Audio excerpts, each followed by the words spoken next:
Nork, and I'd like to welcome you to the second webinar of our four-part series titled COVID-19 and Ombudsman Programs, Understanding How Trauma Impacts You, Residents, and Your Advocacy. The focus of today's presentation is compassion fatigue in the time of COVID-19, helping ourselves to help others. Thank you for being here. This is an especially important topic as we continue to try to do our best to cope professionally and personally during this crisis. If you attended the last webinar, you should be familiar with Dr. Sherry Gibson, and she is our speaker again today and will be for the rest of the series. Dr. Gibson received her PhD in clinical psychology with an emphasis in geropsychology from the University of Colorado, Colorado Springs. She's an instructor and clinical supervisor for the psychology department at UCCS and a faculty affiliate with the UCCS Gerontology Center.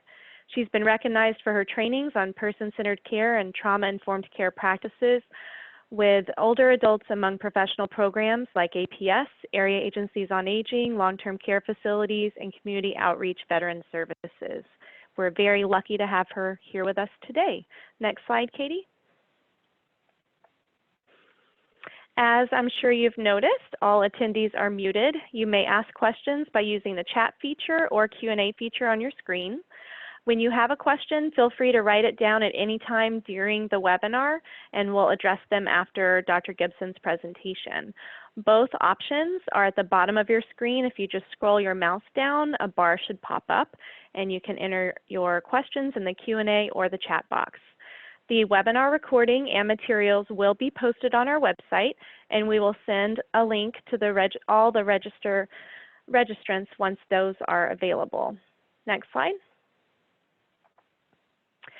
Dr. Gibson's presentation regarding compassion fatigue today will help you understand the differences between sympathy, empathy, and compassion, understand the unique symptoms associated with and contributing factors leading to burnout, compassion fatigue, and vicarious trauma. It will also help you recognize symptoms of compassion fatigue at both the individual and organizational level and help you identify negative outcomes if those symptoms are left untreated. It'll also help you increase your competency in implementing resilience strategies at both the individual level as well as organizational level, and enhance self-awareness to prevent onset or worsening of symptoms. Next slide. Before I turn it over to Dr. Gibson, I wanted to remind you of available resources we have on our website. We shared this shortly after the April webinar. It's a new resource called Taking Care of You.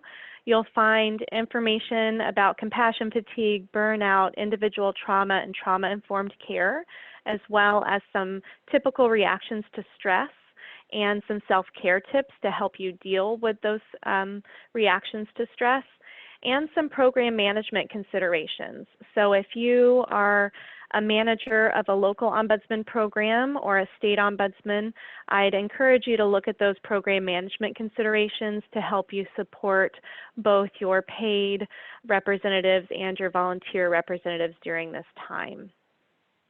Next slide. And last but not least, I hope that you found this information already on our website, but wanted to remind you that it's available. We have a web page specifically devoted to COVID-19, and we update it on a regular basis because, as you've noticed, everything keeps changing and updating pretty quickly, and we do our best to stay on top of it to keep you informed. But there's information from CMS, ACL, of course, us at NORC, Consumer Voice, and there's also some examples of work that ombudsman programs are doing. You'll see in the lower corner the examples of resident support and communication that some of your programs are doing. And if you need a little boost, check those out. There's even some pictures from window visits and some videos of interviews. So please keep your eyes on your inbox for updates from us, and then check that page frequently. And if your program, if you're doing something in local or state program that you'd like us to know about, please send that to us. You'll have our contact information on the last slide because we want to know what you're doing in the field so we can share it with your colleagues as well as share them with ACL. So with that, I'm going to turn over the webinar to Dr. Gibson, and everyone just sit back and listen, and we look forward to hearing what you share with us today. Thank you. Oh, I think you're muted still. If you want to unmute, yeah, there you go. Oh, this is a new world, right? Where we have to be reminded to unmute ourselves. Thank you so much, Amity, and thank you, Katie, who is helping with the slides, and to all of you out there.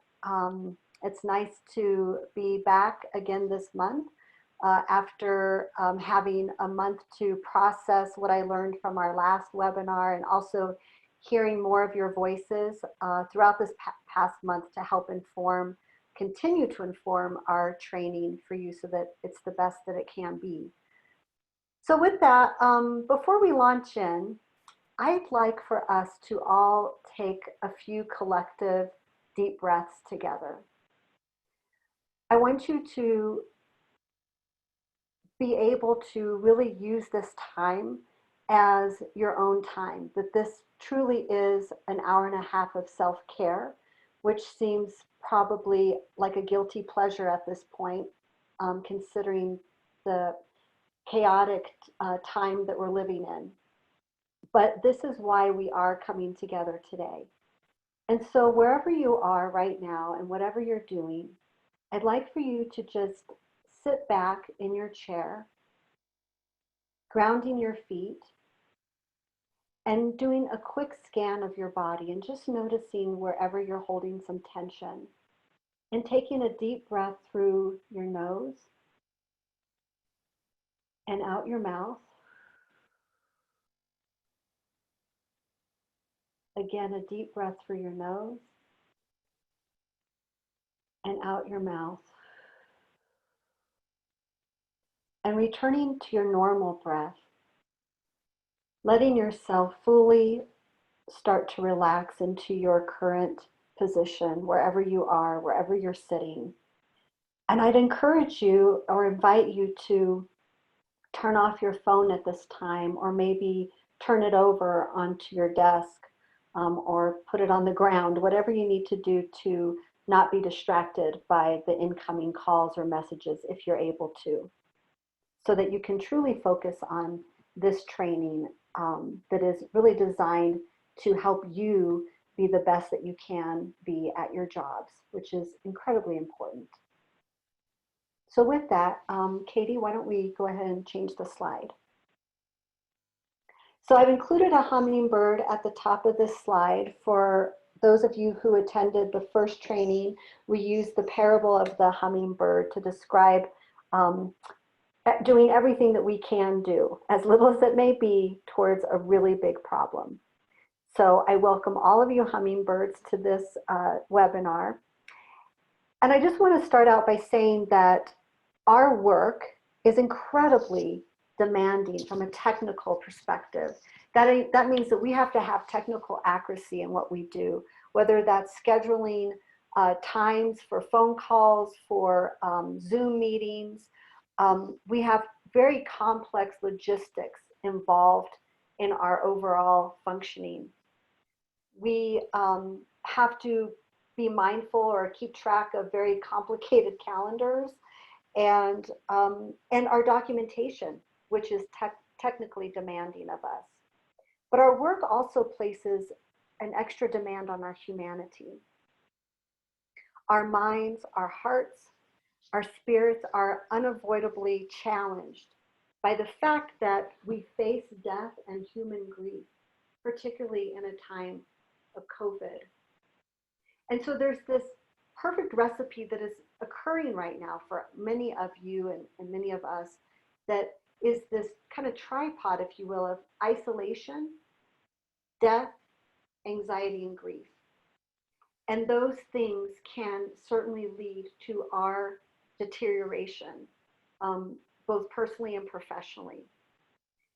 So the idea is here is that we have to attend to ourselves in order to attend to our clients, our residents clearly. Next slide, Katie. So I'd like to take a poll of how many of you received prior training on compassion fatigue. And if you've answered 3, well, then you're in the right place. I'll give you a moment to vote.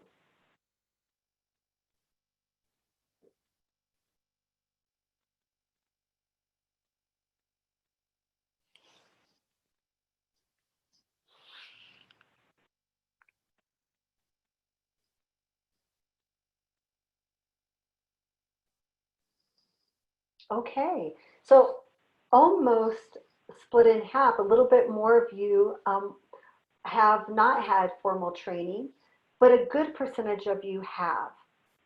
And some of you don't know where you are today. So let me ground you in our orientation. We are at May 20th. This is a Wednesday, and you're on a compassion fatigue webinar. So now that we're all oriented, let me just say, for those of you who have received formal training in compassion fatigue and are very familiar with this topic, I hope that today is a reminder of some of those basics that you might already know. And then perhaps I might be shedding light on some things that you haven't heard before. But always, what I'd like for you to do in any of these webinars is take the information and apply it to your current situation or your circumstances. So next slide, please. I've been pretty privileged to sit in on some national calls of ombudsmen and to also be linked in with our state ombudsman here. And some of the concerns that you have been voicing nationally and in my own state of Colorado, there are some patterns that have come up. And the 3 things that have really come up is uncertainty. One of the phrases that I've heard is, I do this work because I want to be with people, and now this future is uncertain. And now I'm not able to be with people, and that doesn't feel good. There's also feelings of inadequacy. People have said, I can't do the typical follow-up that I once did. I don't know what's happening inside the building. And if I'm not providing the oversight, who is? So there's this feeling that you're not able to do what you're meant to do. To the extent that you have always done it and you know how to do it. And then the third thing that comes up is just the high demand, a constant influx of calls from families, from residents, and what we've heard from other ombudsmen across the country is that they're also getting calls from staff who feel bereft by what they're seeing, who also feel stuck, who feel burned out. They don't know where to turn. They don't know how best to serve the residents or the families and how to respond. And so some of you as ombudsmen are filling another role for the staff who are struggling. And that all of these things certainly has an impact on you. Next slide, please. So it can lead us to wonder, is there light at the end of this tunnel? Now you'll notice that I have a good sense of humor. I like to think I do anyway. And I like to use humor because I think laughter sometimes is the best medicine. And we have to keep our sense of humor sometimes in order to survive what we're all going through. And the real issue is that in this time of uncertainty, it seems chronic for many of us and many of you. And we don't know if there's a light at the end of the tunnel. We're not given any real direction at this time. And so while this has always been a rhetorical type of statement, it is actually a bit of our reality right now that we're not sure what the future holds and what it looks like. Katie, next slide.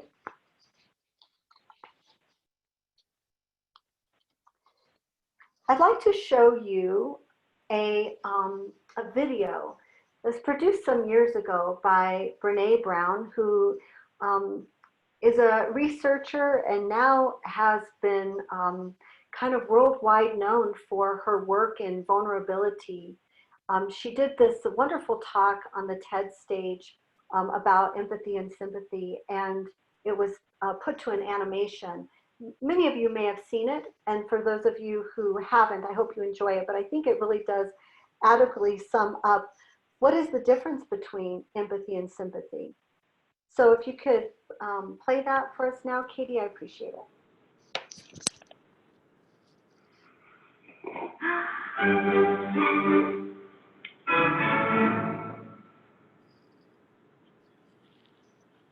So what is empathy, and why is it very different than sympathy? Empathy fuels connection. Sympathy drives disconnection.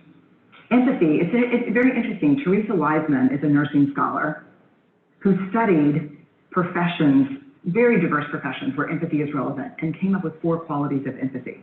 Perspective taking, the ability to take the perspective of another person or recognize their perspective as their truth. Staying out of judgment, not easy when you enjoy it as much as most of us do.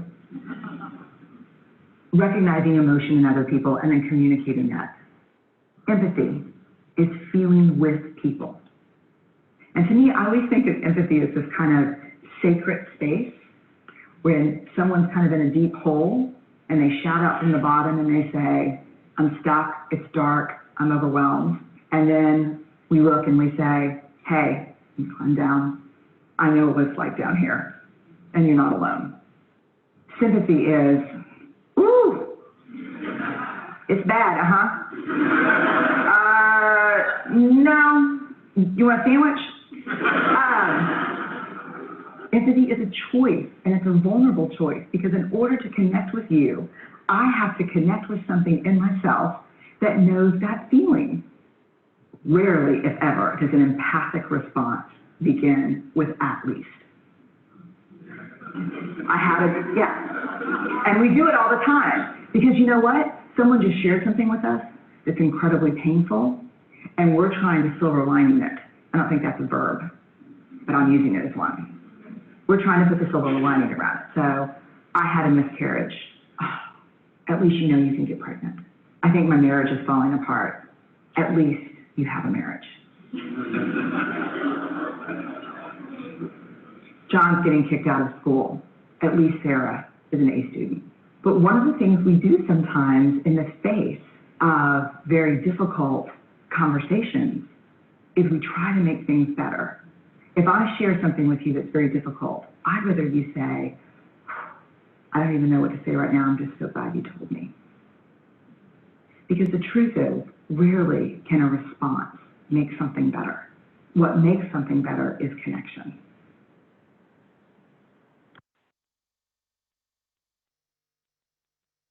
Okay. So I really like this video because, and if you could go back to the previous slide for a moment. Yeah, thanks. Oh yeah, well, pausing that, thank you. I like this video because it does give us the different definitions of empathy versus sympathy, but also it brings up a reminder about how we tend to, as Brene Brown puts it, silver line or put the silver lining around something that somebody tells us that's really important to them, and in a space that they feel vulnerable, how do we join them in that vulnerability? And it's a good reminder of the phrase, at least. I know that when I first saw this video, I caught myself a few times using that phrase. And certainly when I've been on the receiving end of somebody using that phrase, it does feel as if I've been invalidated in what I've tried to say. And I think we come about it a bit honestly in terms of wanting the other person to see another side of it. And for so many, that's not what they need at that moment. They don't need to see the other side. They need somebody to just listen to them and acknowledge the difficulty that is theirs.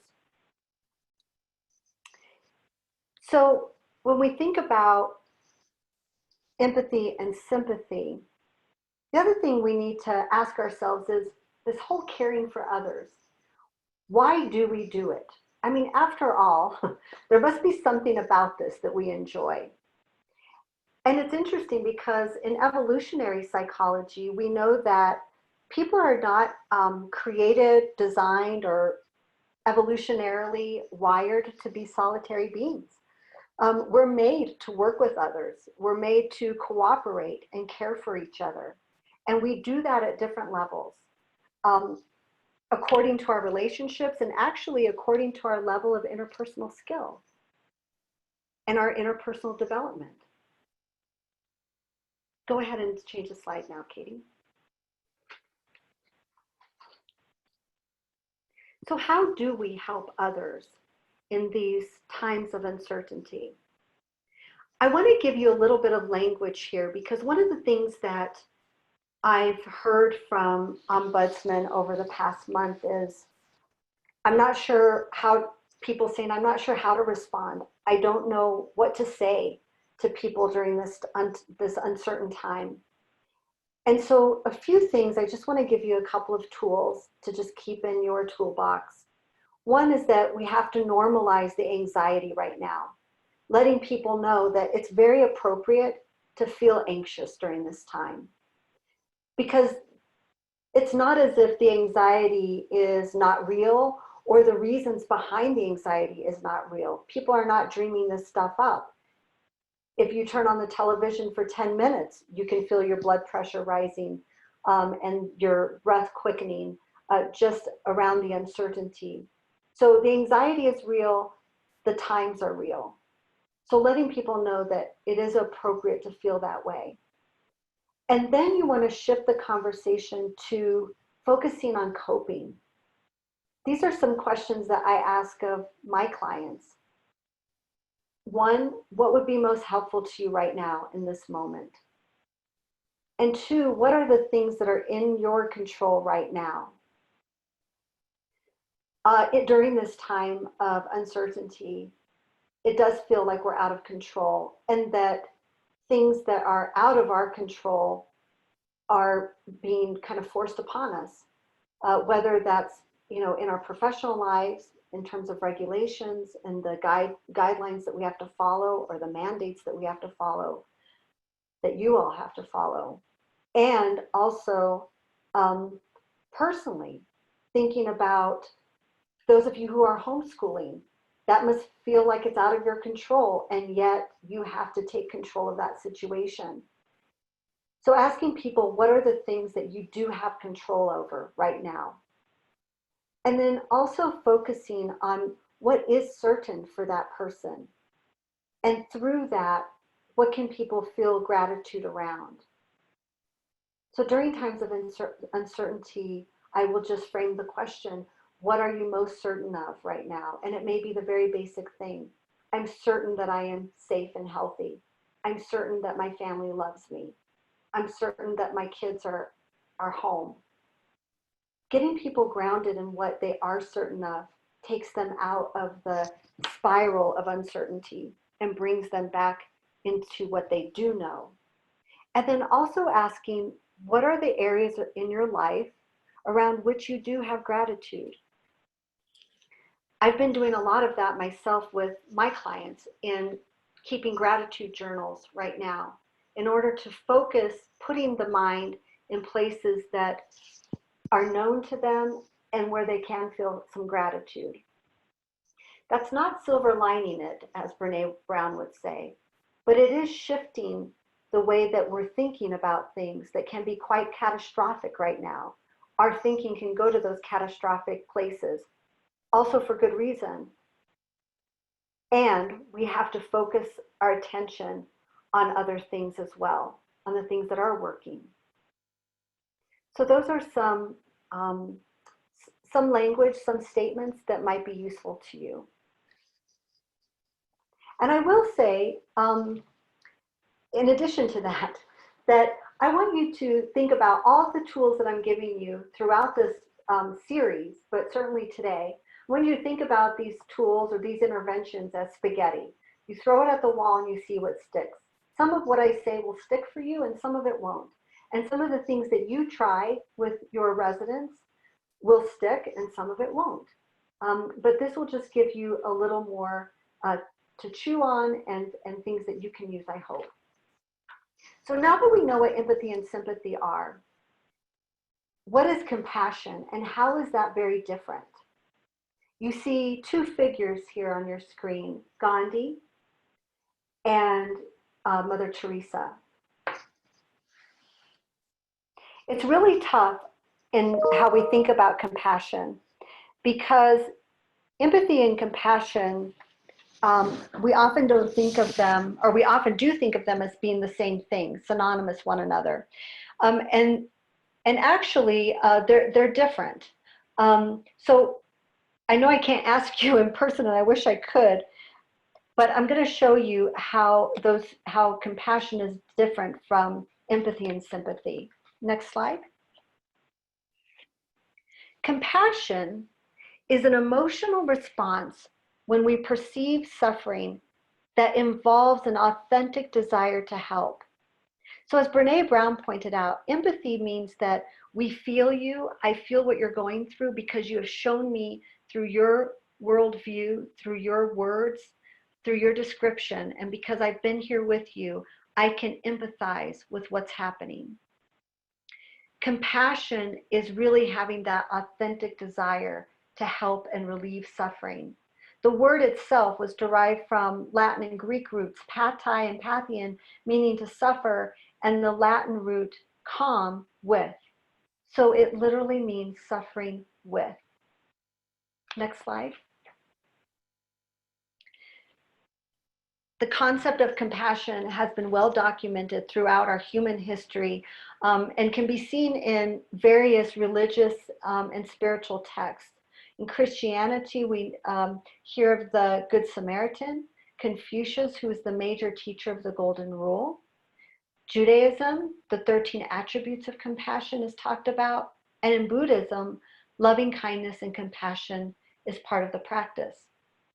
The Dalai Lama once said he believed that the individual experience of compassion radiates, outward and increases harmony for all, saying that compassion is a necessity, not a luxury, and that without it, humanity cannot survive.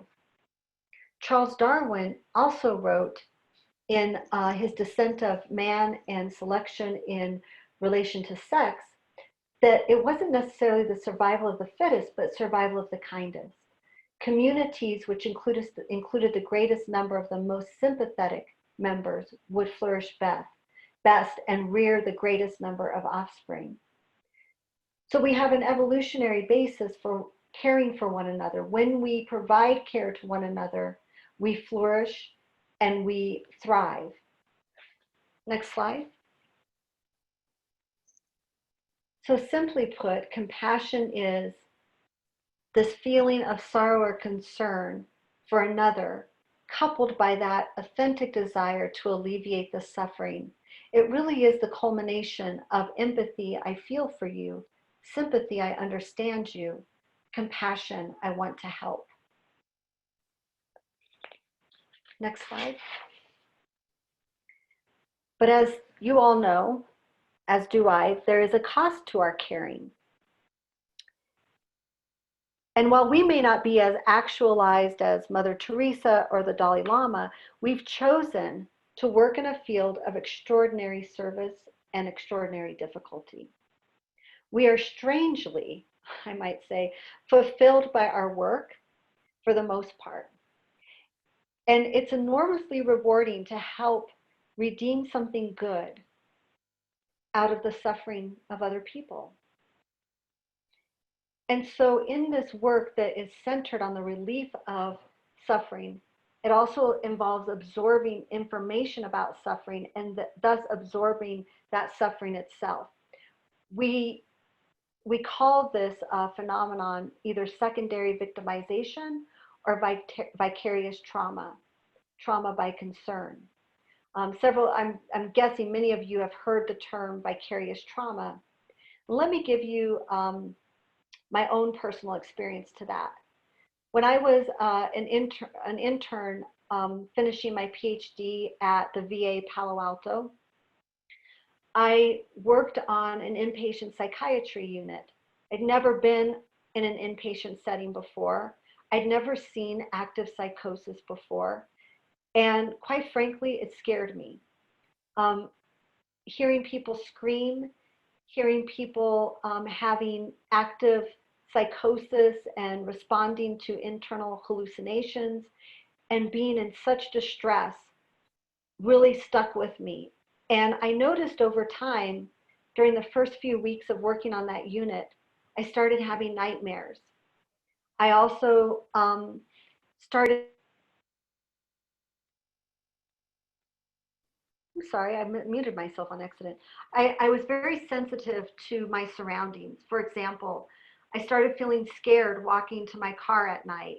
I lived in this little cottage, and alongside the cottage, there was a fence. And I'd hear this rustling next to my cottage, and I was convinced that somebody was out there when it was really a rodent. I noticed that I stopped listening to music in my car. And I was really sensitive. I started feeling very homesick. I cried a lot. And so I went to go speak to somebody at the VA, another psychologist, and told them what was going on. And they labeled it for me. They said, "You're having vicarious trauma." And so it was a way for me to, one, understand that it was normal what I was going through, but then also to do some of the things that I'm going to be talking about with you today to take care of myself, to prevent that from happening, and to prevent myself from getting worse psychologically and emotionally from the strain of that work and from what I was seeing. The third type of trauma that we hear is called kismal trauma. And kismal trauma is an interesting term.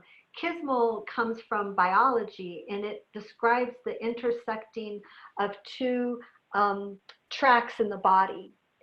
But the way that it's been translated to understand trauma is when you have a combination of trauma that occurs at the individual level and at the community level, and how those things are affected. So for example, certainly during COVID, we have communities, long-term care communities who are suffering at the community level that then also impacts people at the individual level. When I've given this talk before, I've often given the example of my own community of Colorado Springs. We had two major fires that happened back to back that destroyed almost 500 homes and displaced hundreds of people.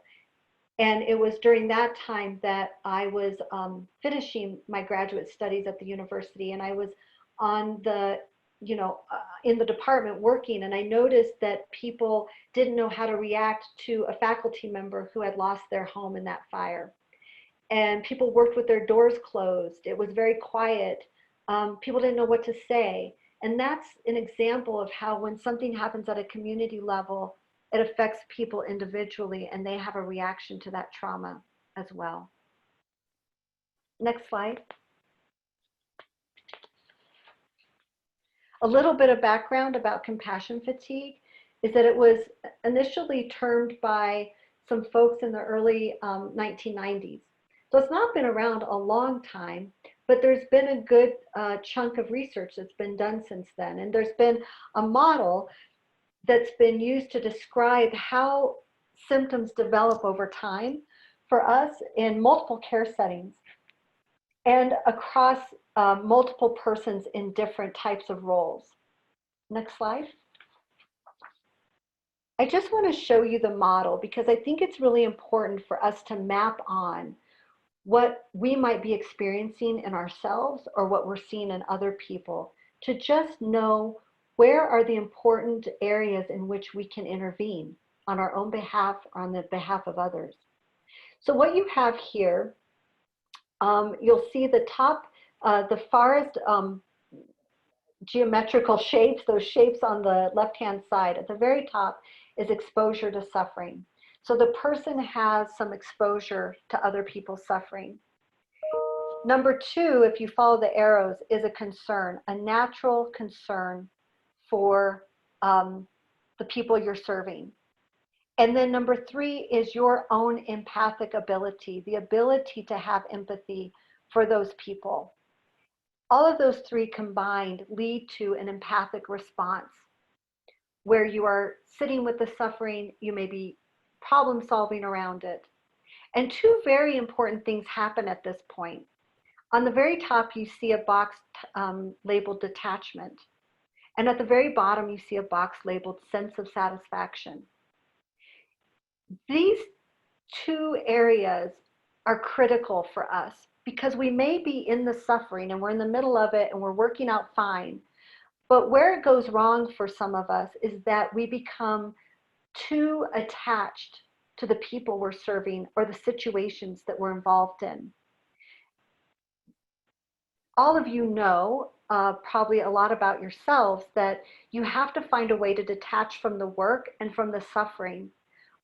Minute by minute, hour by hour, you have to find ways to detach because you have to move on to the next situation, the next complaint, the next phone call, the next resident. And when we don't detach, we set ourselves up for some trouble. The other part of that is the sense of satisfaction that you get from your work. When you don't detach and you become overly attached, you start to lose that sense of satisfaction in your work. You might actually approach the day with drudgery, with a sense of drudgery, with low motivation. We'll talk about all the symptoms of compassion fatigue, but it is that detachment and sense of satisfaction that are key symptoms or key triggers for us to potentially develop compassion fatigue. So all of that leads to this other box you see on the path, the model, which is residual compassion stress. You start to feel the stress of that. But what's happening is that then you have the next box, number 8, prolonged exposure. The suffering doesn't stop. You keep getting it over and over and over again. The calls don't stop. The complaints don't stop. It's a prolonged exposure to suffering. Also happening is traumatic memories. For those of us in this work, I think that when we've had bad things happen to residents, to communities, we have a traumatic memory of that. And it could have just been last week that you're being triggered by that. It could have been years ago. It could be something that you actually were a part of or something that you saw, and now you have a memory of that. But when you add those things to it, in addition to all the other things on this model, this leads to compassion fatigue. But wait, there's more. What Figley added at the very top here is other life demands, because guess what? We do not work in silos, right? I mean, our work is just one part of our lives, but we also have other life demands. We're raising families. We might be caregiving in our homes. We might be caregiving for other people outside of our homes. We might have financial struggles. We might be having relationship struggles. All of those other life demands on top of the important work that you're doing as ombudsman can lead to compassion fatigue.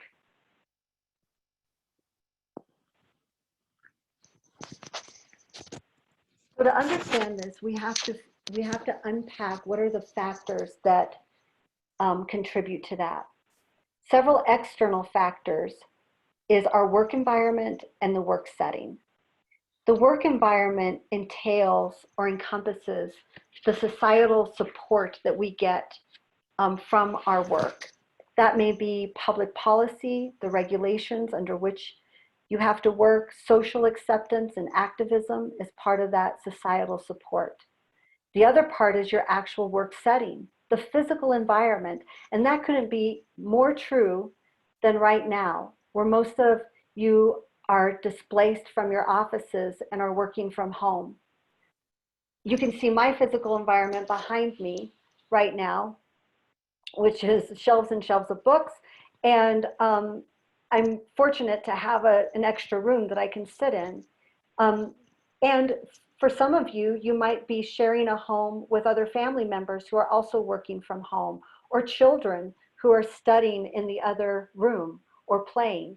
Your physical environment is important. There's been some interesting research just to talk about how important our physical environment is, where researchers were asked to look at productivity of persons, and they were looking at lighting in an office space or in a workspace.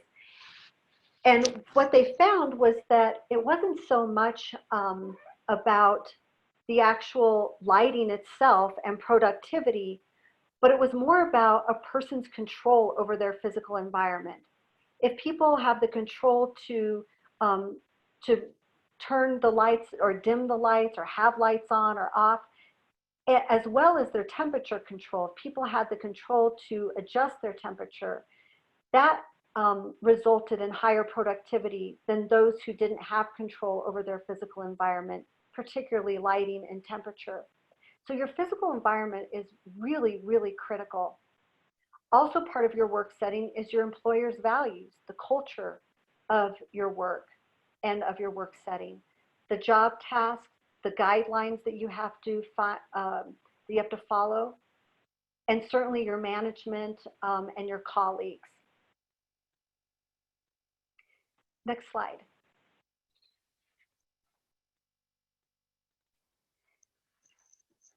There's some effects of those external factors that we refer to as the 6 futilities in our work.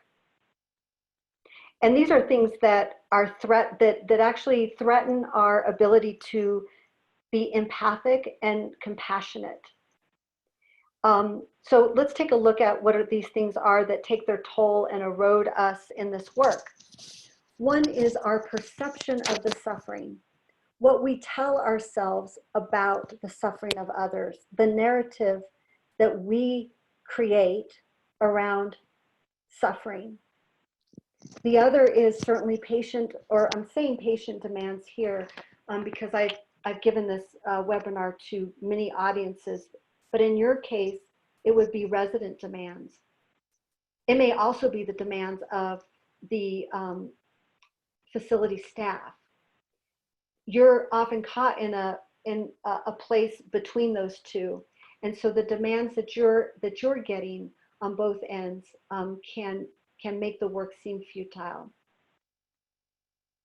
Also the institutional demands, and by that I mean the institution of Ombudsman, what you work under, the regulations of CMS, for example, all of those demands upon what guides you in the work that you can do or can't do. What are the restrictions? Those can make our work feel futile at times. Also communication and errors. And when I say treatment errors, I mean errors in communication, errors in the things that you have to do as interventionists at times, as being an ombudsman. Those types of things can really make the work so difficult for us. Feelings of inadequacy, which I already addressed earlier, but certainly just feeling like we're not making a difference, we can't make a difference. And a sense that the care that we're trying to provide, or the support that we're trying to provide, the solutions that we're trying to provide, that's not benefiting the resident. And that can also lead to this feeling that that kind of wears us down over time, especially if we have a combination of these things happening in concert with one another, that can wear us down over time. It can also, what we want to think about is how do we buffer ourselves?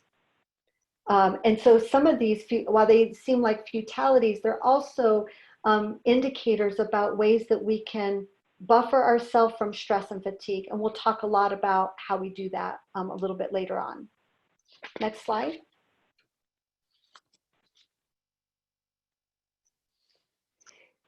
So aside from the external factors, there's also internal factors that have an impact on how we manage the stress. So having empathy is kind of a gift and a curse. It allows us to connect with people. It allows us to build rapport. It allows us to understand. And it also challenges our equanimity.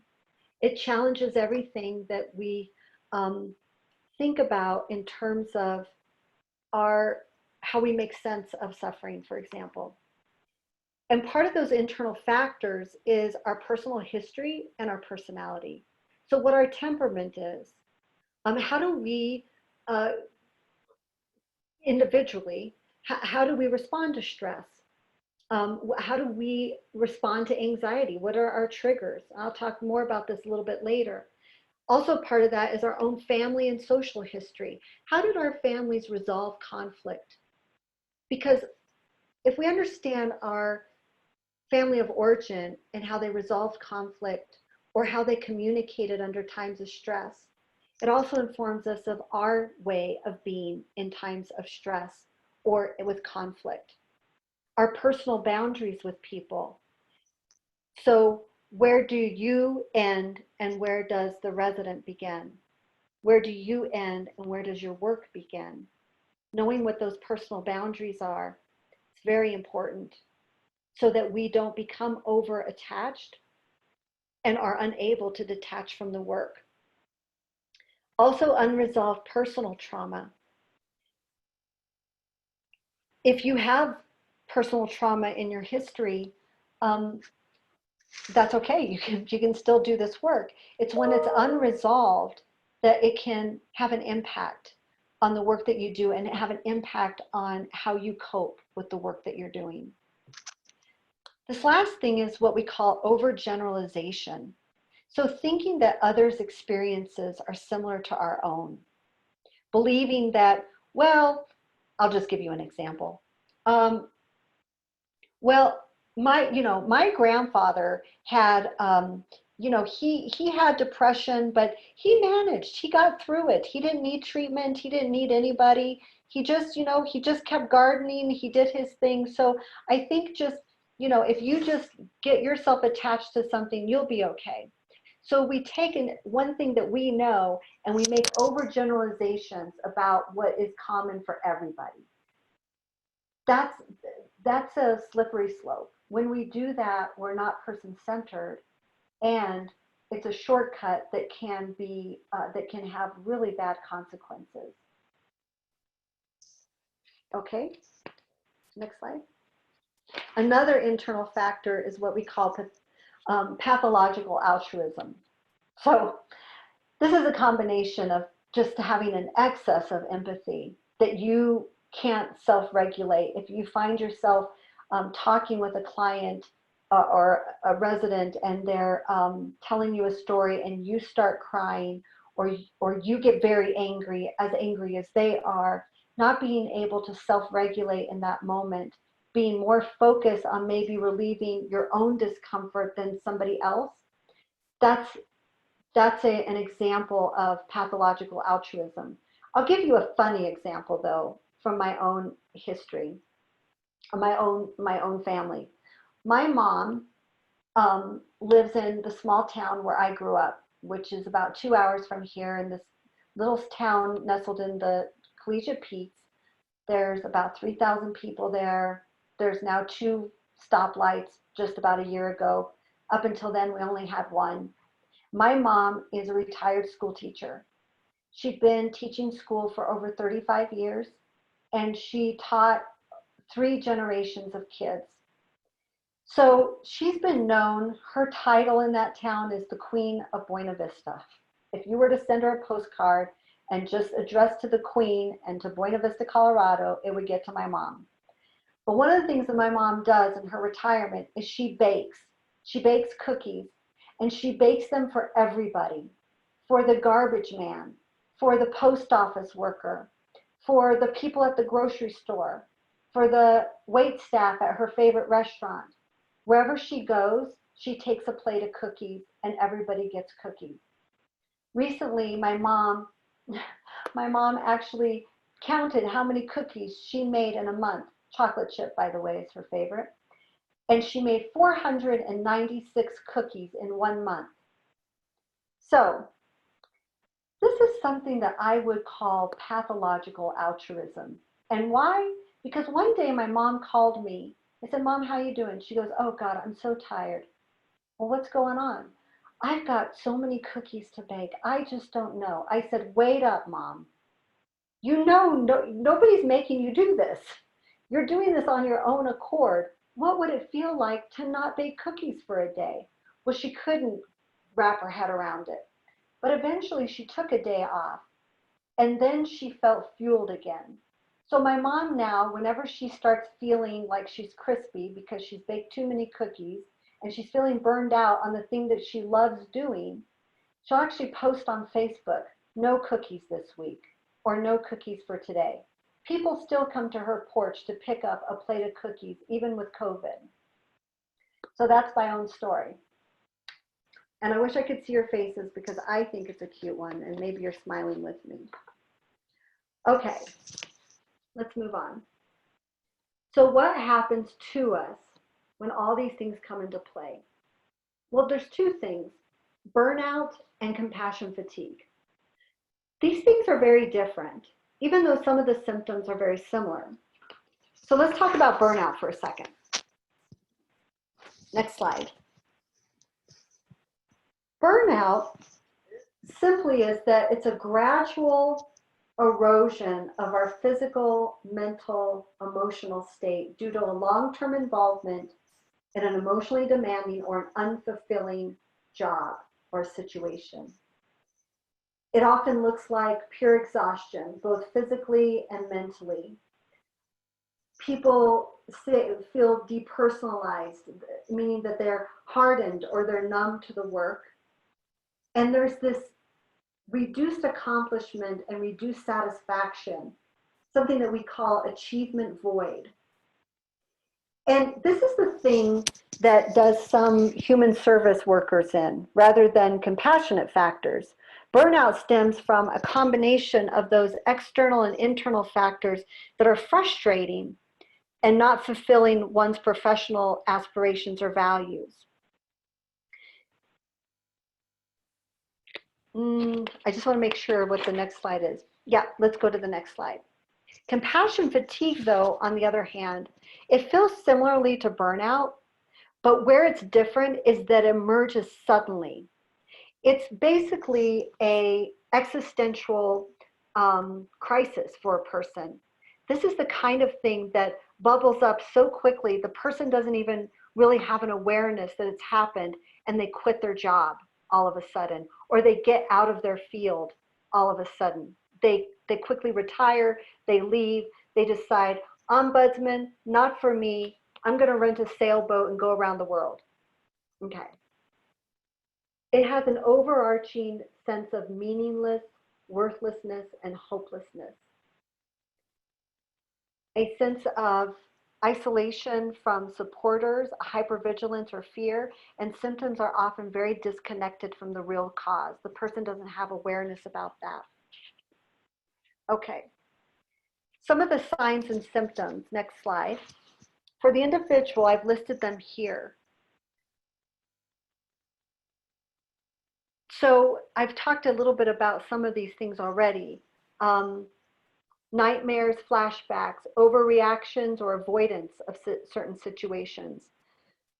People have physical ailments, can't get rid of a cold, always having stomach problems, apathy. Anhedonia is a clinical term that's associated with depression, and it simply means that you don't take pleasure out of activities that you once found pleasurable. Also having excessive negativity, blaming others, complaining, maybe doing some avoidant behaviors or compulsive behaviors such as overspending, overeating, gambling, problems in our personal relationships, problems with intimacy, or just a flat out denial that we even have a problem. Next slide.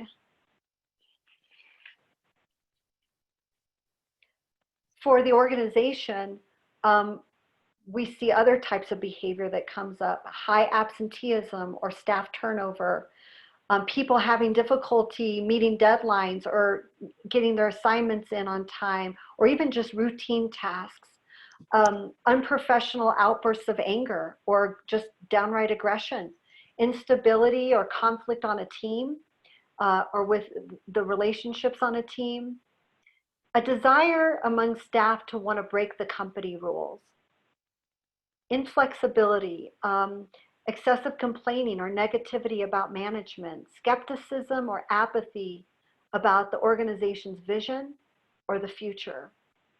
And sometimes staff in this, when they are stuck in this compassion fatigue state, they have an inability to believe that improvement at the organization level is possible.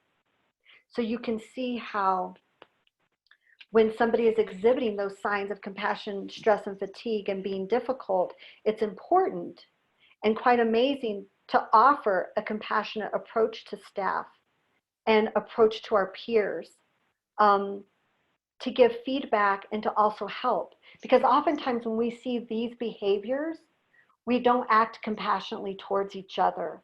We label them as, you know, lazy, not playing in the sandbox, you know, they're not in it, they're not with the team. And so we label people instead of really getting at what might be going on for them and how these behaviors are coming out in this particular way. But there's some really good news on the horizon, and we're going to talk about some positive ways that you can combat compassion fatigue.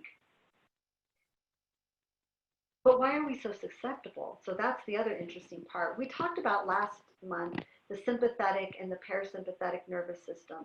Sympathetic is that fight, flight, or freeze, right? So it's an adaptive response in a real crisis. But if we are chronically in these types of situations, especially now, as you all are working tirelessly day in and day out to uphold resident rights, it can wilt us. And the opposite of our sympathetic nervous system is our parasympathetic nervous system.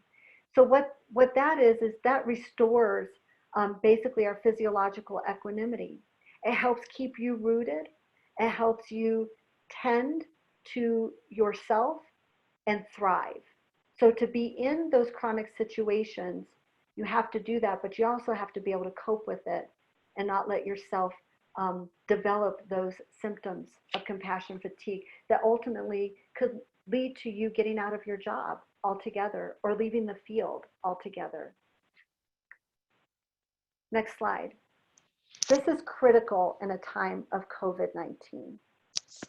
One, we have heightened states of all the things I've mentioned earlier: anxiety, uncertainty, unknown about our future, the amount of decisions that you all are having to make on a daily basis, assessing for risk, in situations where you can't be on site to really see what's going on, to meet with the resident, to know what they look like, to know what the situation looks like.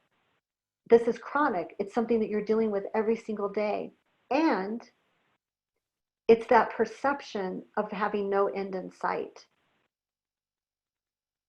So while compassion fatigue, for those of you who've had training in this area, or those of you who know about compassion fatigue, while this was important 5 months ago, while it was important 10 years ago, it's never been more important than right now. Because right now we really are in a crisis and we really are faced with uncertainty. And so what do we do with that? Next slide. How do we protect ourselves? The antidote to both vicarious trauma and burnout and compassion fatigue is resilience. Now, when I say the term resilience, I want you to think about what that means. When I think about this term, I envision a rubber band. Next slide. Because like a rubber band, resilience is the ability of something to return back to its original shape after it's been pulled, stretched, pressed, or bent. Or the other definition is the ability to recover or adjust easily to misfortune or change. We have to develop skills to stay well for better performance and to keep well-being in this high compassionate work that you do. So how do we do that? How do we build our resilience? Next slide. Well, the work that you're doing is nothing short of heroic, let me say. And heroic work requires extra levels of self-awareness, self-discipline, self-care. Or, well, have you ever noticed how hard heroes fall when they do? How they can get suddenly weakened or taken advantage of by the most subtle and personal vulnerabilities. I want you to think about the mythic heroes or superheroes and what brings them to their knees. So while you are a hero, you don't have to tragically fail or go to ruin. What we have to do is build your resistance to whatever your kryptonite is. Next slide. Resiliency skills, I've kind of broken this down in a couple of ways. The first one is self-awareness. We have to have self-awareness over our physical, emotional being. So just being able to scan at any time about what's going on in your body, your mind, and your spirit. And know that whatever's going on there often might be a clue or a barometer of what's going on in other people that you're working with. Whether it's a resident, whether it's your colleague or peer, whatever is happening in you in that moment as you're engaged with somebody else might be what's happening in them. And so having that awareness over our own physical and emotional state can give us indicators about how to stabilize ourselves in the moment.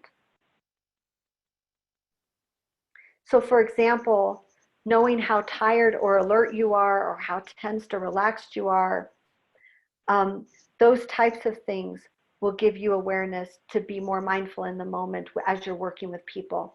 When I used to work as a travel agent in my other lifetime, and I worked in this sea of cubicles with other travel agents. And one of the things that our supervisors did, because we were just on the phone all the time in front of a computer, is that they put a mirror, a small mirror, on our computer so that we could see ourselves as we're talking with our clients. The idea there was that if I'm smiling as I'm talking to my client and I see myself smile, that will emulate through the phone call. And my client or the person I'm talking with is going to feel that and hear that in my voice. It's kind of an interesting tool. And I have to say, all these years later, 25 years later, it really does work. Next slide. It's also important as you think about awareness. I've given you some questions as self-reflection to think about later. What types of scenarios or even residents or resident situations contribute to your stress level, thus increasing your vulnerability to compassion fatigue? What are the potential costs or consequences for undiagnosed or untreated compassion fatigue? Next slide. The other part of our self-awareness skill is our technical piece. We have to know what we're good at technically and where we're not so good, and know where you aren't good and get some help around that. Because if we don't know technically how to do our job, such as documentation, where to document, how to work our calendar, it could be just a million things. If you don't know how to do that, then that can add to your burnout or your fatigue. So know what your natural talents are and know where you might need to put some effort in developing more. Know what your strengths or blind spots or growing edges are and get some work around that. Turn to a colleague who has that strength and ask them to help you. Or look into getting additional training in certain areas so that you can increase your technical skill. Next slide. Finally, self-awareness around existential issues. So the nature of your work particularly begs all the big questions.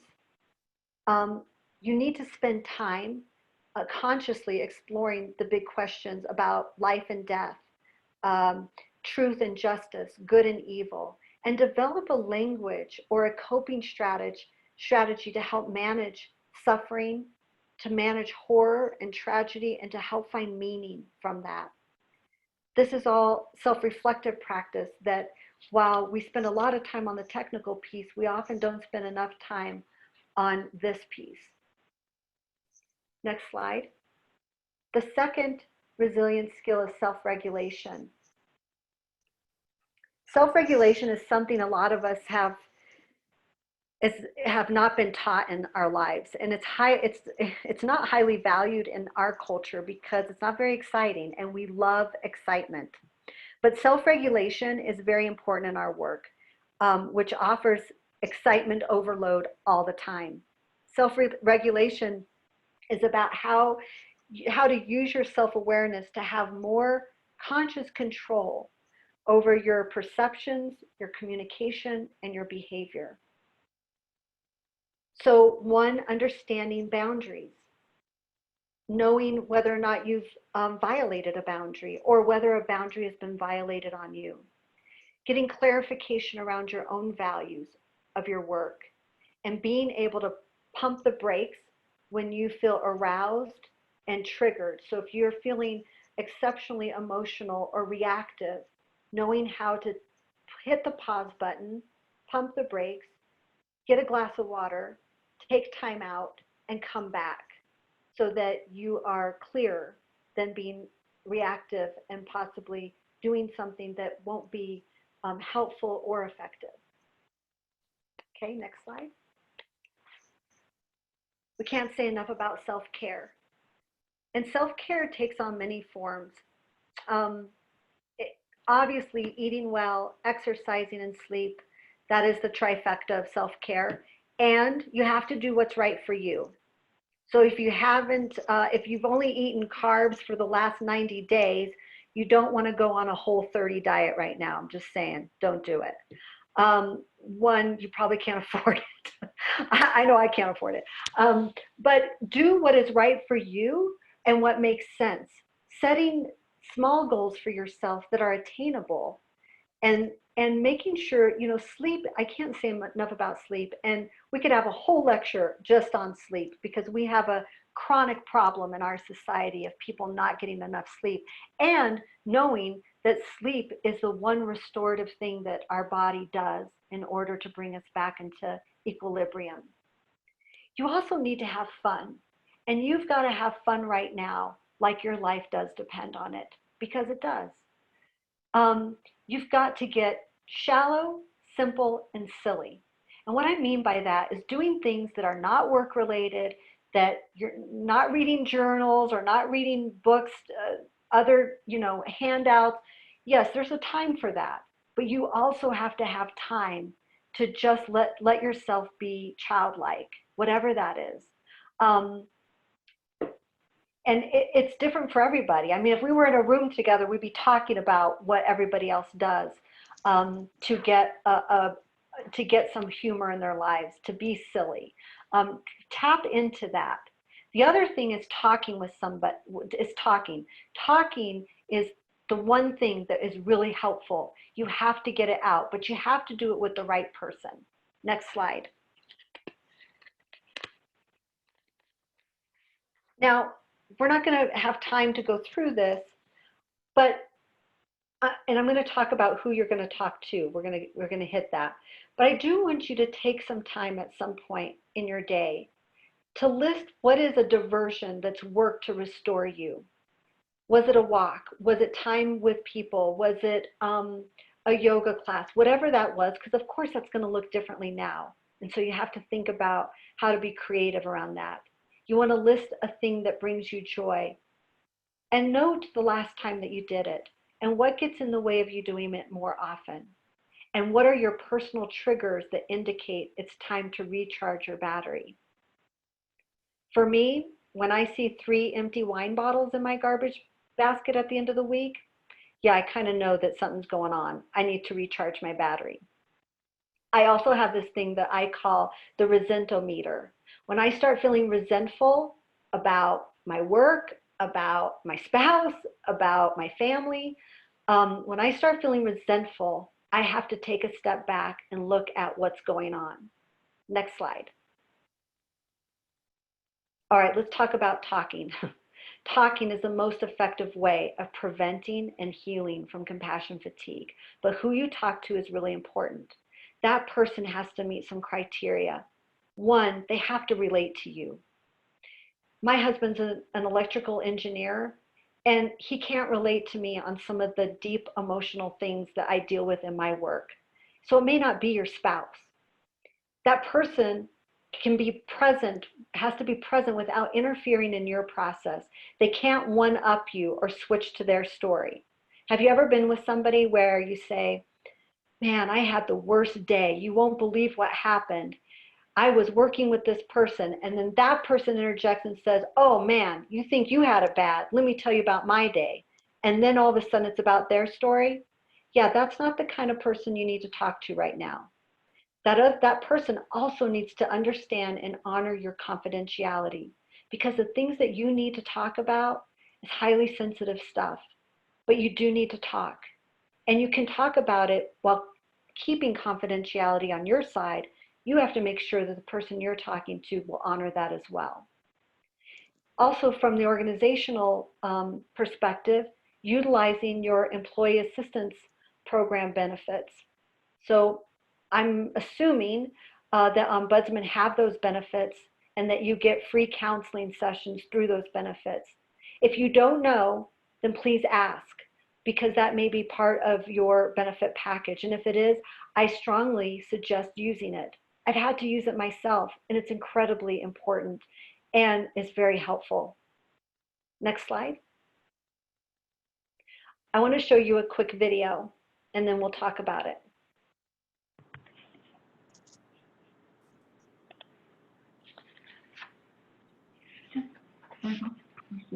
You know, and sometimes it feels like it's right up on me, and I can just feel it, like literally feel it in my head, and it's relentless, and I don't know if it's going to stop. I mean, that's the thing that scares me most, is that I don't know if it's ever going to stop. Yeah. Well, you do have a nail in your head. It's not about the nail. Are you sure? Because, I mean, I'll bet if we got that out of there. Stop trying to fix it. No, I'm not trying to fix it. I'm just pointing out that maybe the nail is causing. You always do this. You always try to fix things when what I really need is for you to just listen. See, I don't think that is what you need. I think what you need is to get the nail See, you're out. not even listening now. Okay, fine. I will listen. Fine. It's just, sometimes it's like, there's this achy, I don't know what it is. And I'm not sleeping very well at all. And all my sweaters are snagged. I mean, all of them. That sounds really hard. It is. Thank you. Ow! Oh, come on. If you would just Don't. Try to do things my way. Well, I have to keep on talking till I can go on. Okay. I really like this video because it seems so obvious to the other person what the problem is. But if you noticed, the person who was struggling didn't need a fix. They didn't need that person to point out the obvious. What they needed is understanding. They needed empathy. They needed the person just to communicate how hard it is for them, even though they could see that the problem was so clear about the resolution and what would make her feel better. So even if we can see it, it doesn't help for us to step in and fix all the time. And certainly it doesn't help us when people do that. So one of the things that I've learned to do is that either when I need to talk to somebody, I will say to them, I need to tell you something, and I just want you to listen to me. You don't have to fix anything. You don't need to say anything, but I just need you to listen, and I need to get it off my chest. On the flip side of that, if you have people coming to you, one thing that you might want to ask is, do you need me to act on your behalf? Are you wanting me to fix something or to advocate or to problem solve with you, or do you just need to vent? When you set it up like that, then you can just be there to listen and you don't have to worry about fixing. Next slide.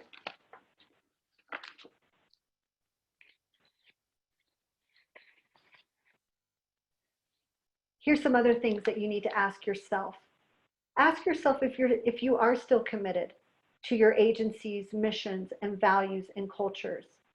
And are you still committed to the physical environment, the resources that are available to you, the organizational structure, the lines of authority, the style of communication, your colleagues, your managers, your supervisors? If you find yourself in this place of feeling like you can't take it one more day, you can't do it again, ask yourself these questions, because it may mean that if you've said yes to any number of these things, then you're still meant to do this work. What you need is some TLC. You need some help. You need to talk about it. Talk about it with your supervisor. Open up to a colleague or a peer. Let them know that you're struggling, because 9 times out of 10, what I have found is when I do open up and I let myself be vulnerable, most of the time other people are feeling the same way. And it's through the sharing of vulnerability, through the sharing of that space, that we can help each other and see each other not as superhuman, but as human. And that's really important right now. We have to get back to just being human and knowing that struggling is okay, but let's do it together. Let's find ways together. It doesn't mean that you have to get out of your job. And sometimes it does mean that, and that's okay too. But asking yourselves these big questions are really important. Next slide.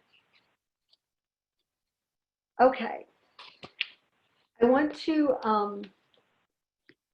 talk about, because I know that we're getting close to time here. So the next few slides, what I've added here is tips to prevent. And these are really kind of self-care tips. One, you want to dig where the ground is soft, which is an old Chinese proverb. Basically, you don't want to take on the trickiest thing, but you want to pick the issue that you can most easily visualize changing or improving.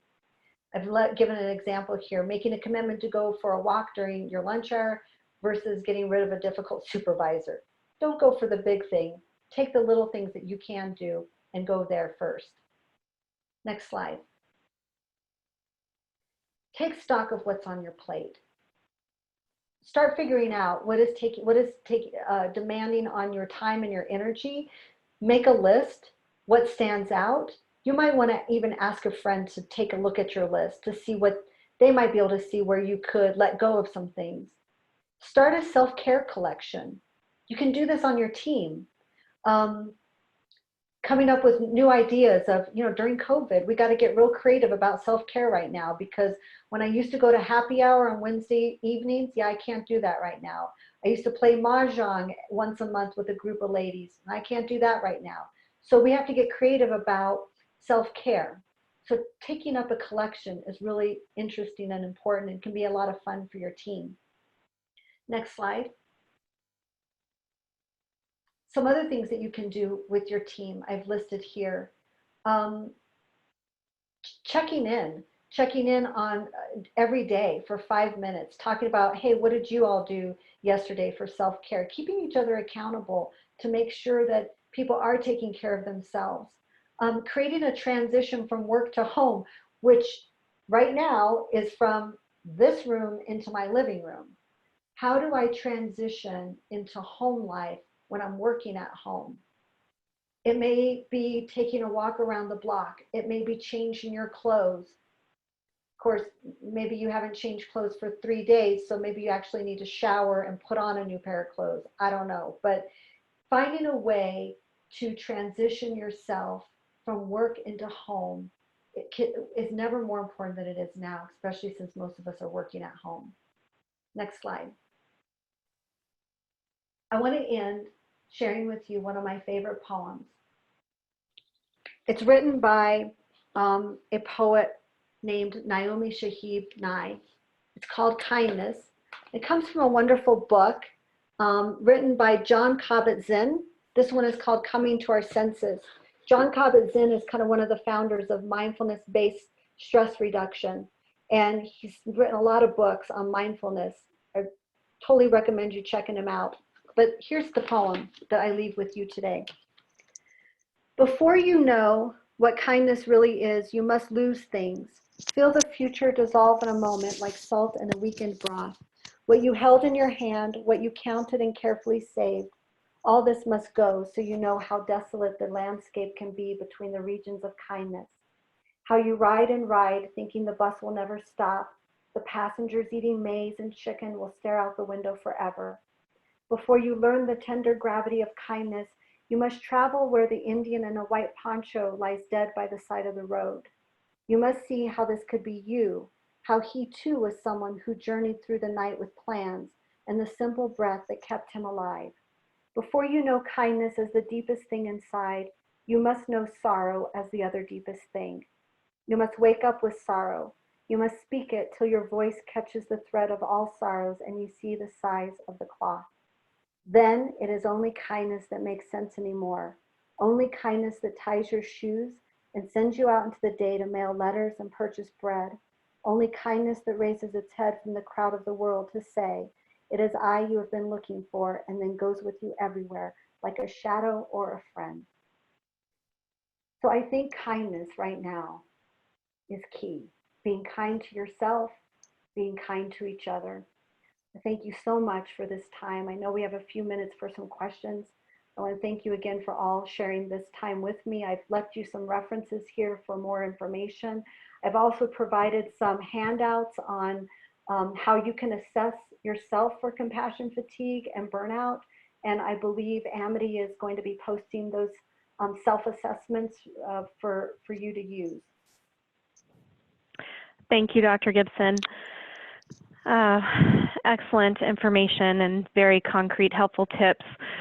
Yes, all those self-assessments, there were 3 separate assessment documents that she shared with us, and they will be posted right under the webinar recording with the PowerPoint slides as well.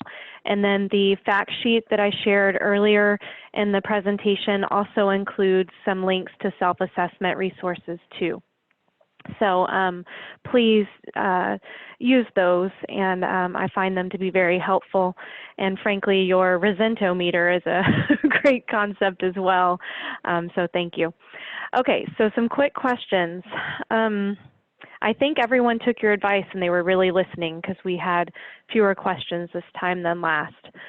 One isn't specific to COVID, but how do you cope when your compassion fatigue comes from when your empathy and assistance on behalf of a resident does not seem to give satisfaction to either the resident or the family member? So you've done your best work and they're still not helpful. So kind of how do you deal with those emotions related to that? Right. I think it's helpful to sometimes get very concrete about that. You might want to take out a piece of paper and write down everything that you did in that situation and really look at it and think, is there anything else I should have done or could have done? If the answer is no, by writing it down and really thinking through that, because we can get a feeling like, yes, I've done everything, but really getting concrete with it and writing it down so that it's in front of you, maybe even talking it over and consulting with somebody else. You have to, at some point, be okay with, as long as you've done everything you can, to be okay that the outcome isn't what you had hoped for, and it's certainly not satisfactory to the other party. This comes to mind for me when I'm working in long-term care in a skilled nursing facility, and I'm working on memory care. And there are some behaviors, particularly with persons with severe dementia, And sometimes I need to tell staff, and I need to know that there are some things we can't fix, some things that just aren't fixable, and nobody's going to be happy with that outcome. But as long as we've done everything we can, we have to somehow find a way to accept that and be okay with it. It's a hard thing to do, and I understand that. But I think making a list does kind of put it out there and out of your head and onto paper is really important. Thank you. Do you have any specific tips, and I know you already shared quite a few, so perhaps not, for how ombudsmen can cope with the sense of helplessness to not really be able to fully advocate in the way that they're used to, since they can't visit people in person and have that routine contact with residents, and then just dealing with not really being able to see what's going on in those facilities? Do you have any specific tips for that? Mm-hmm. Did you say helplessness or hopelessness? Probably both. Okay. All right. Well,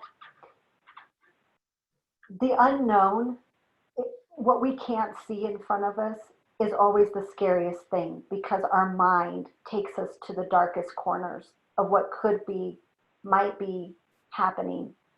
And I think that, you know, in those earlier slides that I had at the very beginning, remember when we talk about how do we deal with uncertainty? How do we deal with, how do we help people through uncertainty? One, I think it is reminding yourself it's okay to feel anxious. It's okay to feel uncertain, because it is uncertain. The other part of that is to ground yourself into what you do know and what is in your control. So if in your control is to work under the guidelines that have been given to you, that you have to work under, but you can't do any more than that, know that you are doing everything you can. If what's in your control is to make daily calls to either the residents themselves, to the administrators, maybe it's to the family member, know that you're doing everything, and what you know is certain in this world of uncertainty. So again, all those questions that I gave you at the beginning of what you could be saying to other people, turning that inward and reminding yourself of what is true, what do you know, what is certain, and how do you work within that. It's very hard to cope when things are out of our control. And I got to tell you, this is, for me, this is a parallel process. Our residents feel this way all the time. Before COVID, our residents felt that they don't have control, that, and you've talked to those people, that things are outside of their control. Now we know what that feels like, where we can't do what we need to do, what we've always been able to do. Let's learn from that. Let's take an empathic stance about, now we understand how others feel in a similar position. We ask people to cope with that. Now we have to cope with it. What is in our control? What can I do? Have I done everything possible? If the answer is yes, and if you can list the things that you're doing, then you have to just settle into the emotion of anxiety and uncertainty. It's a very hard place to be, but you have to find some calmness around that. You have to find not exactly acceptance, but tolerance to it. Thank you. So Katie, if you could go to the resource slide that has the links, please. Just wanted to remind you all, I know I touched on some resources at the beginning, but here are some links that should be saved at this point as favorites, hopefully, in your URL bar. But the ACL website, for information about COVID, they update it frequently, and there's an email blast that goes out once a week highlighting the updates. NORC resources, as well as consumer voice resources. So please check out that information. There's a lot of helpful information, not just for ombudsman programs, but also for residents and their family members and other advocates. Next slide, please. During today's webinar, Dr. Gibson discussed compassion fatigue and provided some really helpful concrete tips to help you identify and address issues of compassion fatigue and burnout. In future webinars for this series, we'll continue to discuss issues related to our current trauma. and how COVID is impacting everybody. So I know we didn't get to, there were still a few additional questions, and some of those questions were about the organizational impact and perhaps lack of support in your organizational structure and leadership. So keep those questions coming. If you have additional questions or comments, you can put those in the evaluation that will pop up right after we close out the webinar, or you can email them directly to me as well, and we'll continue to incorporate those into our future webinars. The next two are there's one June 17th and then July 29th, again at 3 Eastern time. And we did add time to these webinars. They're now 90 minutes instead of 75 to allow for more of the fantastic insight from Dr. Gibson and questions from you all. So thank you again, Dr. Gibson. Last slide, please, Katie. Excellent information. Spot on and exactly what most of us need to hear. A huge thanks to the Colorado Ombudsman Program again for sponsoring this series. Thank you, Katie, for managing the back end of the webinar. And thank you all for joining us. We continue to hear amazing stories about how your programs are investigating complaints, sharing information and assistance with distressed family members, responding to media requests, providing window visits, and doing much more during this highly unusual and stressful time. So despite the in-person visit restrictions, you continue to advocate and make a difference in the lives of individuals and facilities. So thank you. Again, the slides, recording, additional materials will be available on the website. We will send a link to all the webinar registrants. Please take a few minutes to complete the evaluation, and please take time to take care of yourself. Reach out to NORC if you need additional assistance or information. Thank you all. Have a nice rest of your week. Take care. Thank you. Thank you.